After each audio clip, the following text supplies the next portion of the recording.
खास पेशकश जन कारवां में आप सभी का स्वागत है। अगले 1 घंटे के दौरान हम ये जानने की कोशिश करेंगे कि नरसिंहपुर के आखिर वो कौन से मुद्दे हैं जिस पर यहां का मतदाता वोट करेगा। बेहद महत्वपूर्ण जिला है नरसिंहपुर और इस वक्त हमारी जनचौपाल लगी हुई है भगवान नरसिंह के मंदिर प्रांगण में और आप तस्वीर देखिए, ये नरसिंहपुर की पहचान है, भगवान नरसिंह का मंदिर है और यहीं पर हमारी 1 घंटे के लिए जन कारवां की जनचौपाल लगी है। अगले 1 घंटे के दौरान हमारे साथ सत्ता पक्ष, विपक्ष और नरसिंहपुर जिले का आम आदमी भी जुड़ेगा और इस दौरान हम ये जानने की कोशिश करेंगे कि ऐसे कौन से मुद्दे हैं, ऐसे कौन से वादे हैं जो अधूरे रह गए या यहाँ का आदमी क्या चाहता है, यहाँ का वोटर क्या चाहता है अपने जिले के लिए। तो कार्यक्रम की शुरुआत करूं उसके पहले मैं आप सभी से एक रिक्वेस्ट करूंगा, सभी अपनी जगह पर खड़े हो जाएं और मेरे साथ लोकतंत्र को मजबूत करने के लिए एक शपथ ले लें। सीधा हाथ आगे करें और मेरे साथ दोहराएं। मैं ये शपथ लेता हूं कि भारत के जिम्मेदार नागरिक के तौर पर भारत के संविधान पर निष्ठा रखते हुए अगले चुनावों में मतदान जरूर करूंगा। बैठ सकते हैं सर, धन्यवाद।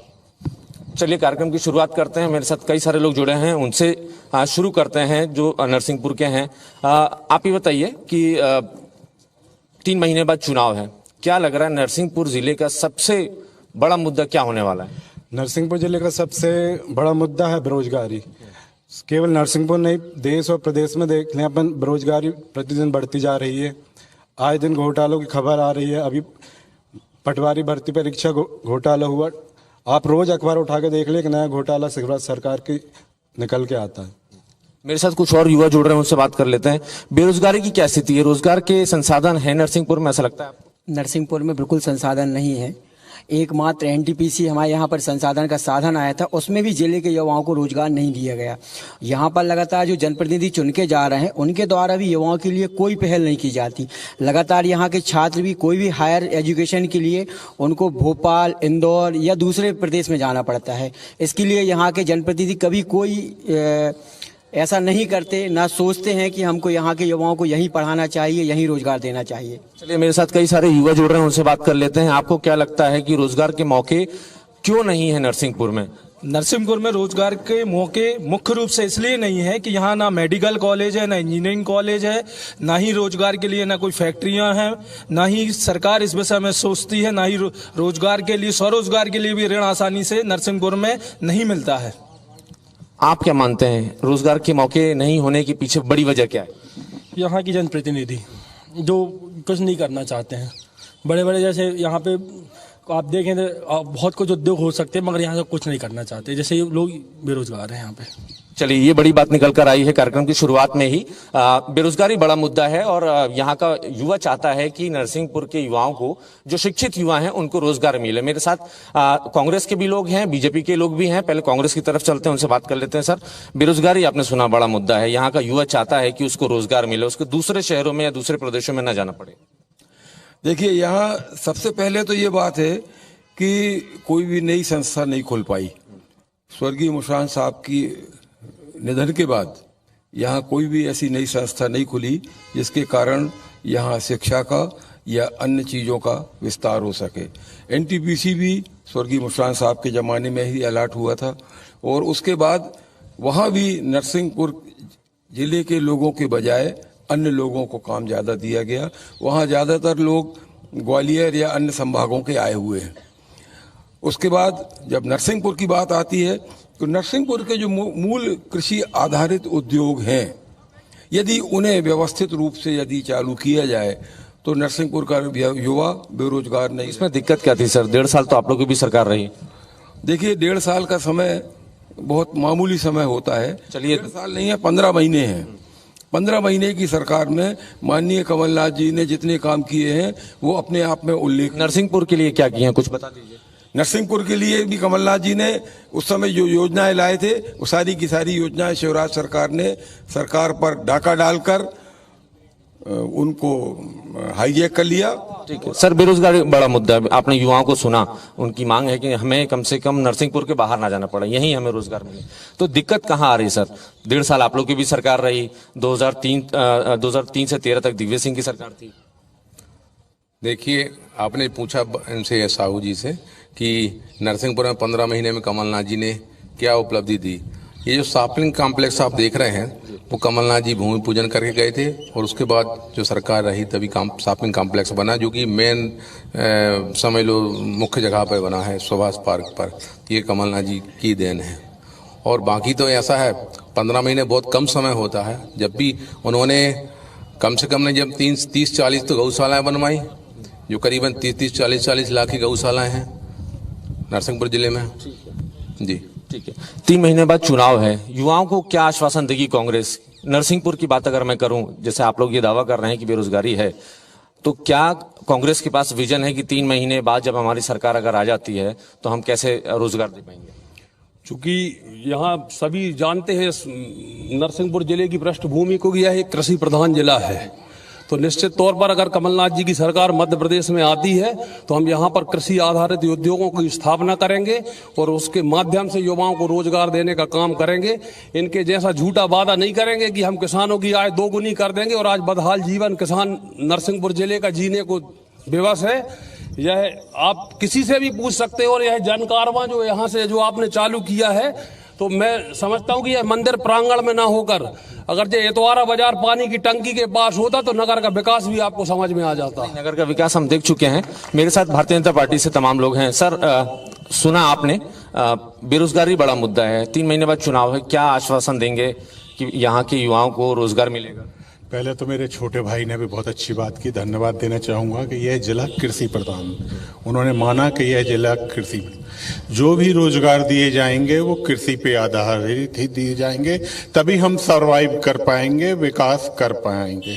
तो मैं छोटे भाई को और पूरी कांग्रेस के मित्रों को ये बताना चाहूँगा, 2003 के बाद लगभग 15 बड़ी शुगर मिलें इस जिले में स्थापित, क्योंकि देश का, मध्य प्रदेश का 70% गन्ना इस जिले में होता है, तो कम से कम 15 बड़ी शुगर मिलें और लगभग 100 छोटी खांडसारी और भट्टियां जिनका गुड़ विदेशों में भी निर्यात किया जाता है, ऐसी भट्टियां यहाँ बनी लगभग 50 के लगभग, क्योंकि अब हमारे यहाँ धान का रकबा बढ़ा है, तो इस कारण 50 से भी अधिक राइस मिलें जो मिलिंग करती हैं वो नहीं। पहले मैं आपको रोजगार की बात करता था, और जहां तक रोजगार की बात है तो ये जो इनका एक शरणार्थी उद्योगपति कहता हूं कमलनाथ को मैं, क्योंकि मैं उनको नेता नहीं मानता, वो यहाँ सिर्फ अपने उद्योगों की रक्षा करने के लिए ही राजनीति में आए।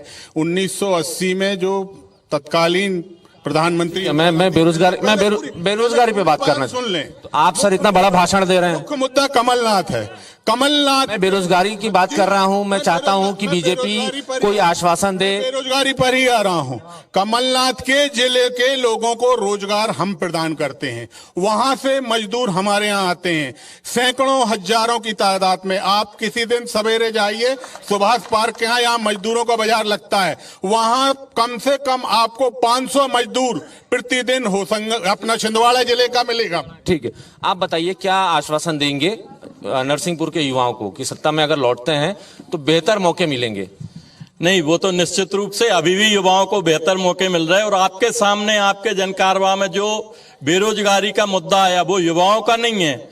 आपसे जितने भी लोगों ने कहा कि यहाँ बेरोजगारी अहम मुद्दा है, वो सब कांग्रेस के NSUI और युवक कांग्रेस के पोस्ट होल्डर हैं जो आपसे कह रहे बेरोजगारी का मुद्दा। ठीक है, आप ही बताइए ना। हाँ नहीं, युवाओं को रोजगार मिल रहा है। क्या दिया बताइए। बहुत सारी कृषि बताइए ना।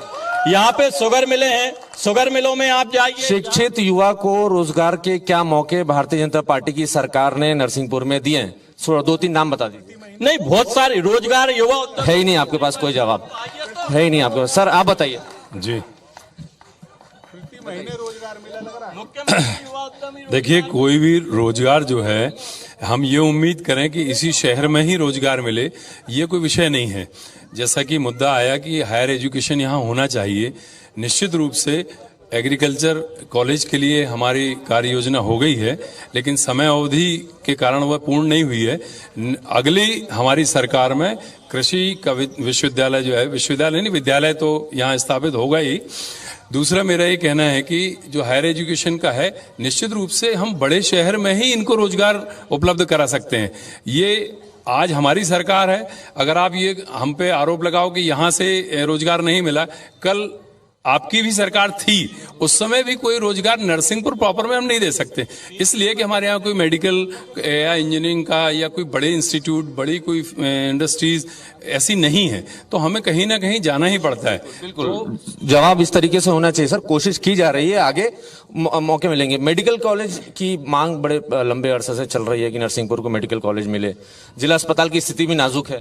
नई जिला अस्पताल जो है, आप देख सकते हैं कितनी बड़ी बिल्डिंग बनी है, बीजेपी शासन की देन है। और यहाँ पर देवरी कला के पास 35 एकड़ जमीन चिन्हित हो गई है मेडिकल कॉलेज के लिए। मगर आप एक जानते हैं प्रक्रिया है, हर जिले में एक एक करके कॉलेज आता है। अब चुनावी वर्ष है, कांग्रेस इस मुद्दे को उठा रही है। बाकी मैं आपसे ये कहूंगा कि 2003 के बाद से इस जिले में शैक्षणिक स्तर बहुत बड़ा है। आप शैक्षणिक स्तरों की गुणवत्ता देखेंगे तो यहाँ का जो पीजी कॉलेज है A+ है। आप यहाँ पे देखिए जो इनके समय का खुला वो पॉलिटेक्निक कॉलेज है, वो धूला खा रहा है आज भी। हमने ब्लॉक लेवल पर भी सभी संकायों को चालू करके कॉलेजों को अपग्रेड किया है। ये है विकास। शैक्षणिक स्तर पर कितना सुधार हुआ है नरसिंहपुर में, जिस तरीके से बीजेपी के नेता कह रहे हैं?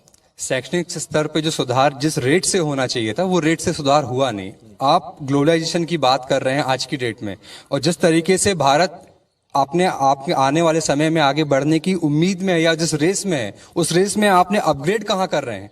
जो आपके शैक्षणिक जो कोर्स चल रहे हैं वो आज से 30-30 साल पुराने कोर्स चल रहे हैं। अगर आप BCom BBA के उठा के देखेंगे तो वो रिवाइज्ड ही नहीं हुए कोर्स, उन्हीं कोर्सेज को अब रीप्रिंट कर रहे हैं। सर, आप मानते हैं शैक्षणिक सुधार हुआ है नरसिंहपुर में? इंजीनियरिंग कॉलेज की भी मांग लगातार चल रही है, लेकिन अब तक इंजीनियरिंग कॉलेज नहीं है। सर, हम ये देख रहे हैं कि काफ़ी पिछले लंबे समय से बीजेपी की सरकार है। चाहे तो बहुत अच्छे इंजीनियरिंग कॉलेज या मेडिकल कॉलेज यहाँ आ सकते थे, लेकिन अभी तक वो भी नहीं आए हैं। और जो पुराने जितने भी सरकारी कॉलेज है, वो जितने 20 साल पहले थे, वो भी आज उसी स्थिति में है। ना ही उनमें कुछ अपडेट हुआ है और ना ही वहाँ कोई नए सब्जेक्ट आए हैं। सर, इसमें एक चीज अब यहाँ पे कांग्रेस में भी बोला गया और बीजेपी में भी बोला गया कि ये कृषि प्रधान जिला है। तो कृषि प्रधान जिले में पिछले 20 सालों से कृषि विश्वविद्यालय अभी तक क्यों नहीं खोला? गवर्नमेंट कृषि एग्रीकल्चर कॉलेज होना तो बहुत मैंडेटरी है यहाँ पे, तो वो अभी तक क्यों नहीं खोला? 20 साल से पिछले विगत बीजेपी की सरकार है। चलिए, मैं और भी लोगों से बात कर लेता हूं। आम आदमी पार्टी के भी पदाधिकारी मेरे साथ बैठे हुए हैं। आपने बीजेपी को भी सुना, कांग्रेस को भी सुना। जाहिर सी बात है आप दोनों से इत्तेफाक नहीं रखेंगे। बिल्कुल सही बात है। बीजेपी और कांग्रेस दोनों की सत्ता मध्य प्रदेश में कायम रही, लेकिन नरसिंहपुर का दुर्भाग्य है कि यहाँ पर ना ही कृषि विश्वविद्यालय है, न इंजीनियरिंग कॉलेज है, न मेडिकल कॉलेज है। ये दुर्भाग्य नहीं तो और क्या है? और किस प्रकार का विकास चाहेंगे? इनसे क्या उम्मीद रखेंगे? ये सिर्फ अपने विकास की बात करते हैं। इन्होंने जितने भी बीजेपी कांग्रेस के नेता हैं, इनका विकास जो हुआ है, इनके चहेतों का विकास हुआ है। अब यहाँ एक 17 गांव की रोड बनी है, आज जाके वहां देखिए आप कितना विकास है। सब धूल चाट रही हैं, पूरे उखड़ गई हैं और अपने चहेतों को ठेकेदार बना के उनका विकास किया गया है। बिल्कुल, ये इसी एजेंडे पर सरकार की घेराबंदी, भारतीय जनता पार्टी घेराबंदी लगातार कांग्रेस कर रही है। ये दावा कर रही है कि घपले घोटाले की सरकार है। सर, जिला अस्पताल की बात हो रही है। अस्पताल की स्थिति नाजुक बनी हुई है। 32 डॉक्टरों की पोस्ट है, लेकिन 8 डॉक्टर हैं। किस तरीके से शहर की स्वास्थ्य, जिले की स्वास्थ्य सुविधाएं? प्रयास स्टेट गवर्नमेंट का नंबर 1 है। पूर्व का अस्पताल काफी कुछ गड़बड़ था। नया अस्पताल भारतीय जनता पार्टी सरकार ने दिया है, जो प्रॉपर प्रबंधन के साथ आज की डेट में चल रहा है। डे बाय डे चूंकि मेडिकल कॉलेज में हम लोगों ने सीटें बढ़ाई हैं, तो डॉक्टर भी आपूर्ति हम लोग करेंगे।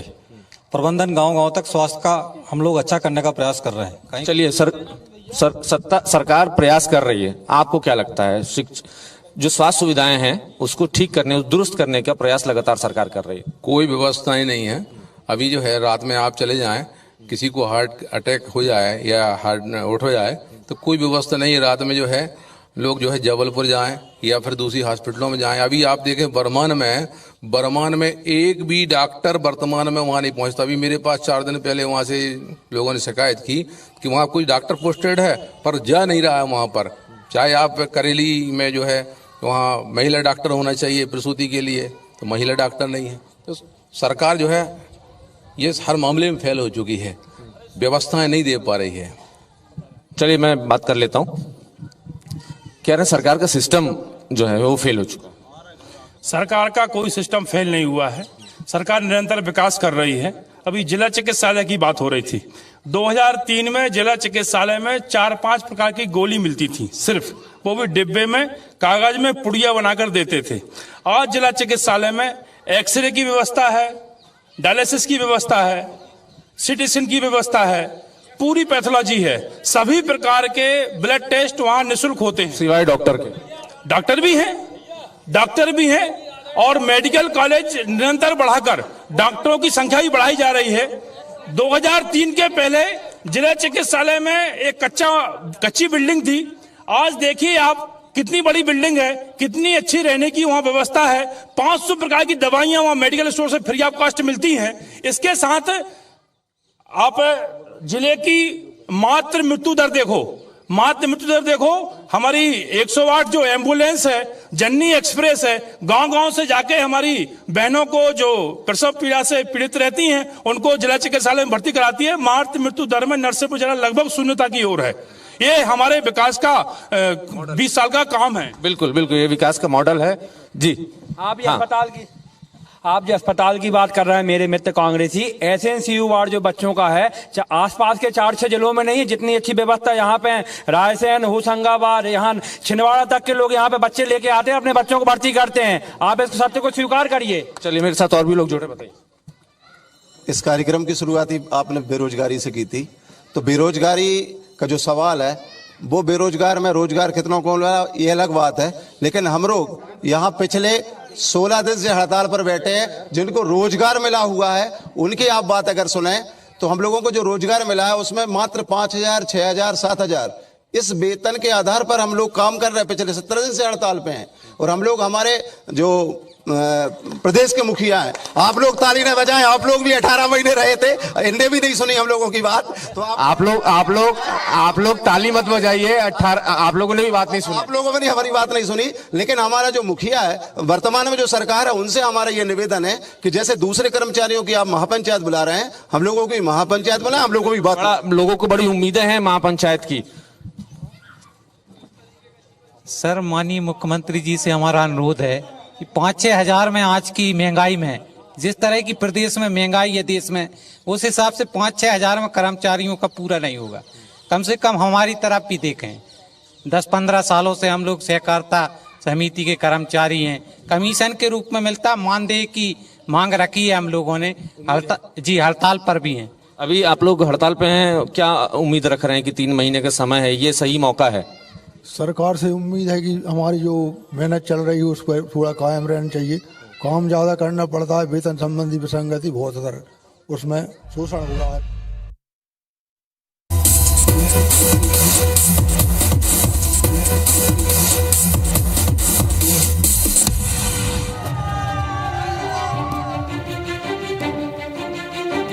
खत्म होगा इंतजार, मुकाबला होगा दमदार, रोमांच का होगा फिर दीदार।